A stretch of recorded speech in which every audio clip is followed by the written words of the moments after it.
KJ. Shine ടീച്ചർക്കെതിരെ അപവാദ പ്രചരണം നടത്തിയ കേസിൽ പ്രതി ഷാജഹാനെ ചോദ്യം ചെയ്യുന്നു. ആലുവ സൈബർ ക്രൈം പോലീസ് സ്റ്റേഷനിലാണ് ഇയാൾ ഹാജരായത്. ഉമേഷ് ചേരുകയാണ്. ഉമേഷ്, എപ്പോഴാണ് ഷാജഹാൻ പോലീസ് സ്റ്റേഷനിൽ എത്തിയത്? വിശദാംശങ്ങൾ.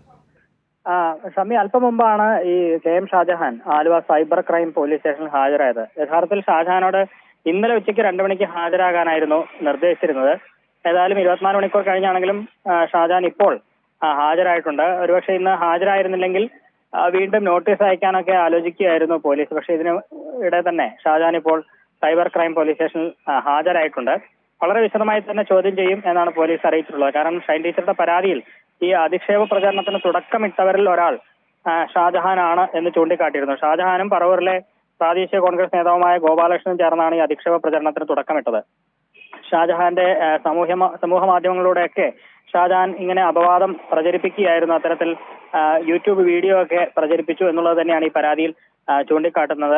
ബന്ധപ്പെട്ട എല്ലാ ലിങ്കുകളടക്കം ഷൈൻ ടീച്ചർ ഈ പരാതിയോടൊപ്പം നൽകുകയും ചെയ്തിരുന്നു. ഇതിന്റെ അടിസ്ഥാനത്തിൽ ഷാജഹാനെ ഇപ്പോൾ വളരെ വിശദമായി തന്നെ ചോദ്യം ചെയ്യൽ ആരംഭിച്ചിട്ടുണ്ട്. ഷാജഹാന്റെ വീട്ടിൽ കഴിഞ്ഞ ദിവസം പോലീസ് പരിശോധന നടത്തുകയും ഈ അപവാദം പ്രചരിപ്പിച്ച അല്ലെങ്കിൽ സമൂഹ മാധ്യമത്തിലൂടെ അപവാദം പ്രചരിപ്പിക്കാൻ ഉപയോഗിച്ച ആ ഫോൺ പിടിച്ചെടുക്കുകയും ചെയ്തിരുന്നു.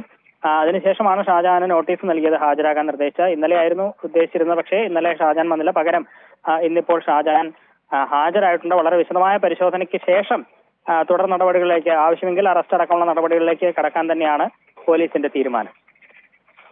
ഉമേഷാണ് കൊച്ചിയിൽ നിന്ന് വിവരങ്ങൾ നൽകിയത്.